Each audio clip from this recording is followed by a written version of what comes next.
Please welcome the wonderful Lou Beckett. Woo! Hello! Woo, woo, woo, woo. Right, well, we've got some quotes that Rob has said over the years, and so this is your time to have your right to reply. Okay. Are you ready? Yes, ready. Right. The thing I was most stressed about in the week before the big day was my job preparing a playlist for the birth. Oh, we never got to playlist. I don't remember a single thing that was played, so I don't know what was on it. It'd be nice to see it. Keep bleeding, keep bleeding. I think, and I imagine, knowing Rob and his attitude to any sort of authority, and the lady that was leading our NCT was a little bit Mother Earthy, I'd say, is to kind of question everything. So everything this poor woman said, he'd be like, why? Why? But we don't need to do that. Oh, God. For why? So I think probably playlist went under one of those things where he was like, nah. So I'd like to see this mythical playlist. Nice. I remember making a playlist and saying to my husband whilst I was in labour, I was like, can you put on my playlist? And literally during contractions, he was like, there's a really great new album by the Arctic Monkeys. Let's put that on. And I was like, no. Read the room.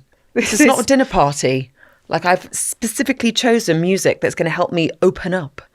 Literally. I played my hypnobirthing music the whole way through, and because I got hypnotised before each of my labours, and I listened to the same music throughout the whole labour process, and even for about 3 hours after I'd given birth. And even if I listen to the music now, it's such a lovely memory. I know that sounds, because everyone has different opinions. I'm going to jump feel in like there Louise is about to take the piss out of me. No, I'm That's really what not. I wanted that kind of...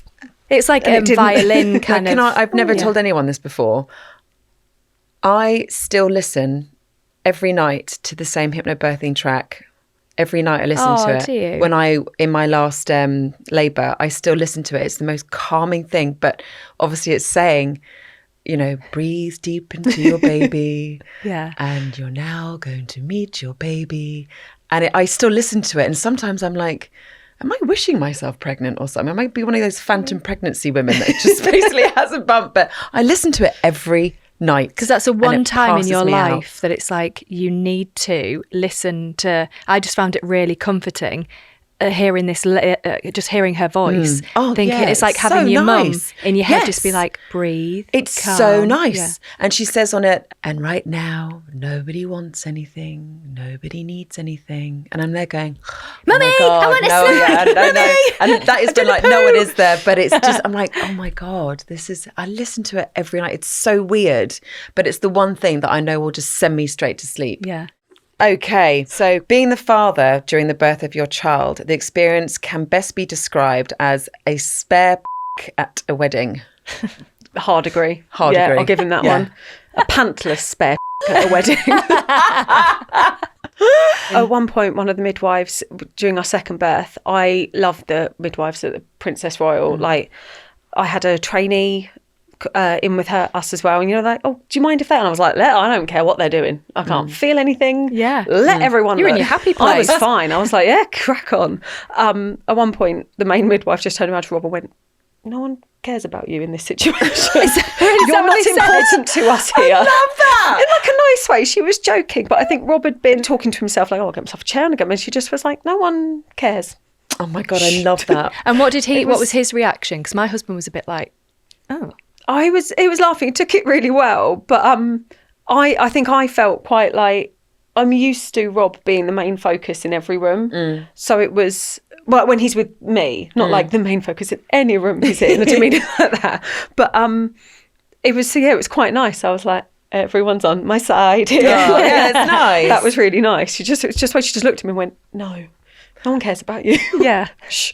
My husband said to me, I was like, I think the midwife hates me and hates men. And I was like, well, are you surprised? Look at her job. She sees women doing labour every day and the men are there like a spare at a wedding. Yeah.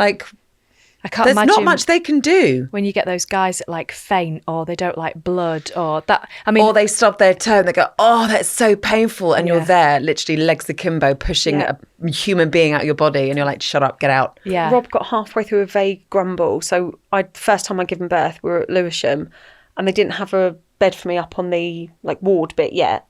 So they pushed me into the triage bit for surgery. So I had a bed, obviously, because I was still on the bed, but there wasn't a chair for Rob. There wasn't like a visitor's chair because we were in the pre or post surgery bit just while we waited for kind of the wards to shift around. And he got halfway through it. So am I just meant to lie on the floor? And you could see the way he just kind of went, you know what, I'm going to be quiet. I'm going to be quiet. I'm going to sit on the floor and be quiet. Where it's like, yeah, you go. So if that's what midwives are seeing all day, maybe these chairs not very comfortable, because I think they do it without realising. And you see them kind of clock or they fall asleep. the labouring lady in the room and go, okay. Yeah. And the more experienced midwives are the best ones, because they're like, listen, this is what's going to happen. Almost like to the guy, like, it's not about you. This is what's going to happen. We're going to give her the attention she needs. Zip. And put your clothes on. But that's sort of like if you can't be approach helpful, to it. be quiet. Yeah. Go to M&S. Off you. Don't get a tower. Feed us all. Right, I've got another one. Our first night at home was, not to put too fine a point on it, a disaster. Yeah, fair. I think I just wanted to leave hospital. At that point with our first, like between the birth and I've massively overstimulated. Didn't feel like I've been listened to. The midwife was trying to show me how to breastfeed, but was like swinging my daughter's head round. And she was like, she'll find the boob. And I was like, everything I've read, I don't know much, but I know you're meant to hold their head. And she was like swinging her around. And I was just like, give me my baby and let me leave. Yeah. Like, we'll sort this out at home. We didn't sort it out at home. She would not feed. I pumped for 3 months and sent myself mad. But I just wanted to go. So I will give him that one. It was, I should have stayed in for the day. But in that moment when you're sleep deprived, your hormones are everywhere. If you felt like you weren't listened to and your experience maybe didn't go how you wanted it to, it's very hard to go, okay, I'll just stay in the same environment with people that have made me feel a bit uncomfortable. I just wanted to go home and be in our space. It's animalistic, isn't it? You want to be in your own environment. And I was like, we'll sort this out at home. It'll be fine. Wasn't fine. But, you know. It was a disaster then. You let him have that it was one. A little bit. Okay. All right. Right, I've got one for you.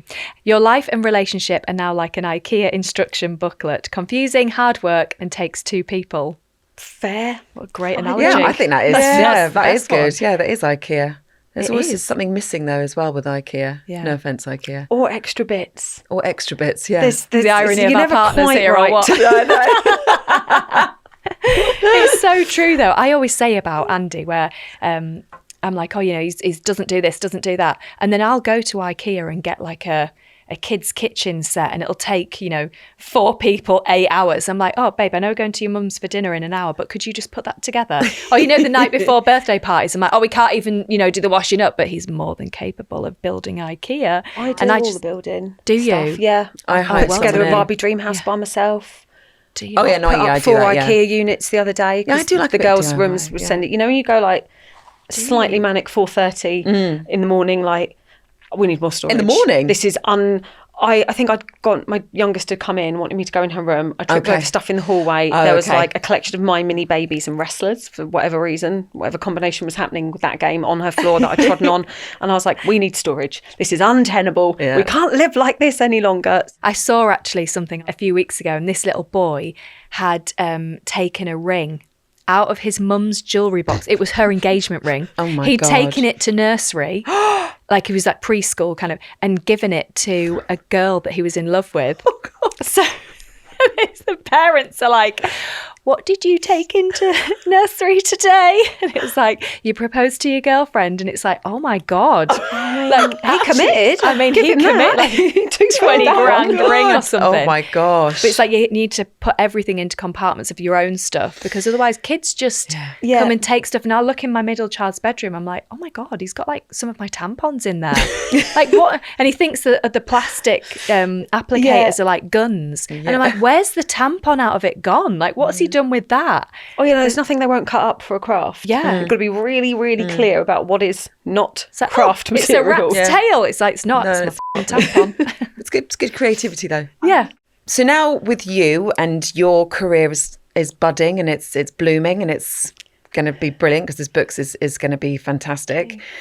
And your children are 8 and 10. Like, is Rob now kind of becoming more of the default parent, like school run things? And What I would say about Rob is that to his credit, I don't like it when people do that.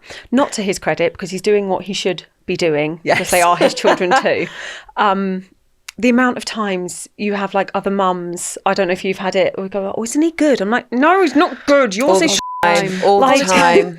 Yeah, babysitting his own kids. Yeah, they're not good. He's just, if he's at home, there's no reason why he shouldn't be doing X, Y, Z. But like whenever he's at home, he is very, very present and he wants to be involved.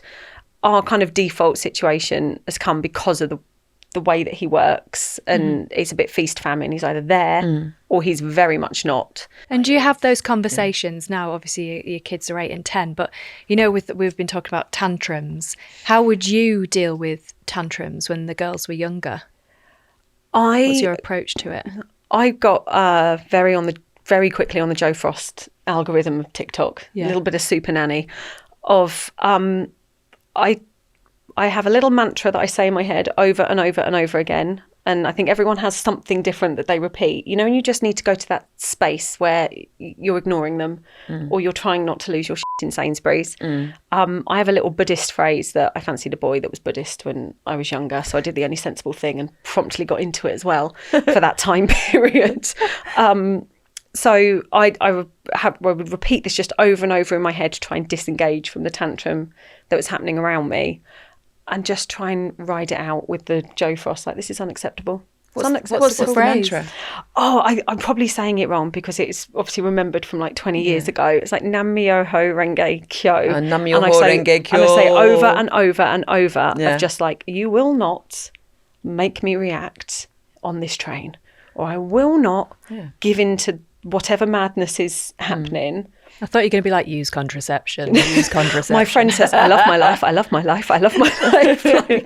It's a phase. It's a phase. Yeah, everyone's got their own place that they go when you go, this, I just need to calm myself down to deal with this. I mean, I've got in the car and cried when they've had a tantrum out in the park. So like, it looks like you're not ruffled. I did that on Tuesday. Yeah. Sometimes you'll get home, shut the front door and just go, everyone leave me alone. Like, go to your rooms, go away. I need to... Because I don't want to be the kind of mum that screams in your face, but I'm working so hard to not do that because you're being awful. A man told me on the train asked me if I could keep it down when my youngest was tantrum. She really wanted the train doors to open, but we were between stops, so she was like pressing the button, and she was having a complete meltdown. So I was trying to do what you're meant to do, or not meant to do. This is the approach I took with it from Joe Frost. Of ignore them. Be there, make sure they're safe, but just, she's 2, there's no point wrestling with an angry octopus to make it essentially worse on a train. She'd only get louder. And he kind of put his phone down and went, sorry, do you mind keeping it down? And I was like, oh no. What did you do? Did you say anything? The immediate rage. I was like, sir, I promise you I'm having a worse time than you are. And actually, I'm doing the right thing by not giving it. I'm not that I could have opened the train doors for her anyway. Joe Frost told me. I'm not giving in and I'm not capitulating to this, which is the right thing. You should be saying, well done. And then I went back to my seats. I was with my mum and my sister, and then I burst into tears. Oh, yeah, but I was good so for you upset. And I was like, you know, like, all shaky adrenaline and thingy. And I'm glad I did say something. What did he say when you'd said He just looked a little bit shamefaced. I bet everyone was looking at him thinking, you prick. What did you say that that for? I don't know if he did, but he looked old enough to have children. Yeah. And I was like, I bet you've never taken them out by yourself. I bet you're one of those. Yeah. That's always just gone, sort them out. Yeah. Sort them out. Because I was like, you had no understanding that like this, I don't even think she was 2. She might have been like 18 months. You know, when you go, you cannot reason with them. Yeah. So we're just going to ride this out. I'm not going to give in. I'm not going to try and bribe her with anything. I didn't have anything to give her. I probably would have given her some sweets if I had them. But, you know, I wouldn't have bribed her. I would have. I didn't have anything to give her. But yeah, it made me so furious. But then I got really upset afterwards. So no, of course, because you've let out that rage and the adrenaline, and also the kind of like, I don't want to be in this situation. This isn't fun for me. Embarrassment and feeling like you're not doing it well enough. And I was like, I'm trying to take everyone for a nice day out. I'm taking her to the Tate Modern. I'm trying to improve her mind. Look what a good mother I don't know why. We could have just stayed at home. Watch TV, watch a bit of Peppa Pig. And how would you say the girls are now? Because I'm in the tantrum bit. Tell me it gets easier. When they get to 8 and 10, you know, are they tantruming or attitude? I'd say it's more attitude and emotions rather than tantrums. Right. When I go back to that Sound of Music phrase, when God shuts a door, he opens a window. So the tantrums will stop, but the emotions will start. I love There's that always analogy. something else to get your head round. That's And girls are quite highly strung. I'd say they feel things very deeply. Yeah. Right. I would say that boys, in my experience, boys are very kind of like black and white, and then girls are like all these shades of grey. I found that teaching. When I say like I taught teenage boys, people go, "Oh God, that must have been hard." I'm like, easier than girls. I Are you can kidding? totally they're louder believe that. and they're more physical. They're like pack mentality. If one starts shouting, they all start shouting, but they go off to break, they come back, they eat a biscuit, it's done. Might have a fight, punch each other with their friends and get again. on with They're it. much kind of simpler They beings. are. They're no simple. offence to men or boys. No, but you are very simple. They are. That's they really are. And I interesting. never realised that. Like, when I was in my 20s and dating these men, I always thought that they were so complicated. No. I was the one that was complicated. Yeah. I was sending all these different signals. No, they must have been like, "What the hell?" Very black and white, and most of the time they just need to eat. When you see these my videos, behaviour management was tins of biscuits, where I'd be like, they're quite aggy. Would you like a biscuit? are you they're like dogs, hungry? aren't they? Like, do you need a Walks, poo? yeah. Do you need a nap? I've got a banana come and on, a tub of every day. biscuits. What can I offer Snacks, you? done. Yeah. It's when you see these videos of women and they're like, oh my God, what's he looking at on his phone? And then there's a video of the husband just looking at like someone playing football and kicking a ball continuously back and forth. And it's like, oh, okay. Yeah. It's maybe not that complicated sometimes. Yeah. But that's really interesting about I teaching found the them so boys much easier, easier other than than your like the big kids. fights. But again, I was like, I'm a tiny little woman. I'm not getting involved. And are you Now I strict have with the girls nothing. with their homework? Are you like, right, come on, we need to do X, I think a lot of homework's unnecessary. Homework's meant to either extend or reinforce what they've done Yeah. in school.